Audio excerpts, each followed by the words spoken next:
السلام عليكم ورحمة الله وبركاته. معاكم المهندس محمد خالد. اتكلمنا عن الدرس اللي فات ازاي نعدل على النقاط. تمام. تغيير حجم النقاط والتعديل عليها.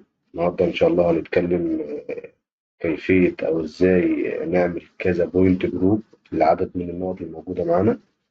دلوقتي هحل الملف تكست. نفتح الملف زي ما انتم شايفين كده عبارة عن اكس وواي وزد. وفي جزئية هنا تقريبا 10 نقط متكونين بحرف الاتش. تمام. أنا دلوقتي هدخل هفتح السيفل فايل جديد. هضيف ملف التكست اللي موجود معايا بره عادي زي أي ملف كنا اتعلمنا إن إحنا ندخله على السيفل. بوينت فروم فايل.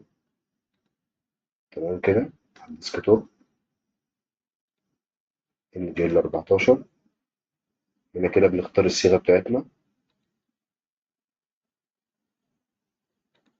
تمام. هنا دلوقتي أنا ممكن أحطه بوينت جروب لكن لأ أنا عايز أعمل أنا بوينت جروب بمعرفة أنا أو العدد من النقط الموجودة في الملف التكست. تمام هديله أوكي. تمام كده هغير بس السكيل شوية. تمام كده يا رجالة.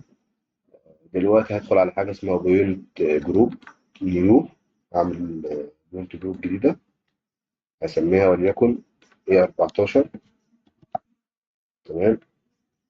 هنا كده هضغط على حاجة اسمها انكلود. هنا كده أنا لو عايز أحدد النقط اللي معايا كلها مرة واحدة هحددها كلها مرة واحدة وهحطها في البوينت جروب. وبكده يبقى أنا عملت بوينت جروب لكل النقط اللي موجودة معايا. تمام لكن لا أنا عايز أعمل لجزء صغير مثلا بمعنى ألغي دي كده. انا معايا النقط اللي هي متكوده بحرف الاتش او معايا كذا نقطه متكوده بحرف الاتش وبحرف الاو وحرف الام. ايا كان عدد نقط. تمام. هختار انا هنا كده الرول اللي هو الديسكربشن. تمام وهقول له اتش. انا النقط اللي هي متكوده بحرف التكست اتش. تمام. واديله حرف النجمه. اوكي. كده بصوا كده يا جماعه. بصوا يا شباب.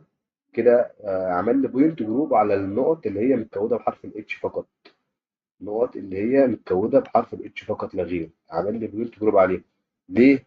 علشان بدل انا ما اجي هنا كده واقعد اختار النقط اللي هي متكوده بحرف الاتش واقعد اختار نقطه نقطه لكن لا انا بقول له اعمل لي بوينت جروب على النقط اللي هي متكوده بحرف الاتش. وهكذا ممكن اعمل بوينت جروب تاني.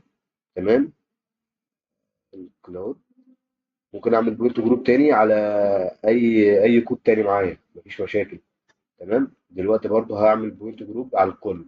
سelection. تمام انا هختار الكل اهوت. اديله اوكي. هسمي البوينت جروب ده 14 فقط. تمام كده. زي ما حضراتكم شايفين اهوت عمل لي بوينت جروب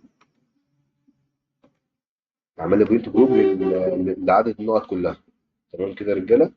طيب انا لو جيت هنا كده وقلت له والله حدد لي بس النقط اللي هي بتاعت 14 اللي هي متكونه بحرف الاتش. بص كده. كونها لي هي النقط اللي هي متكونه اسف. تمام حددها لي.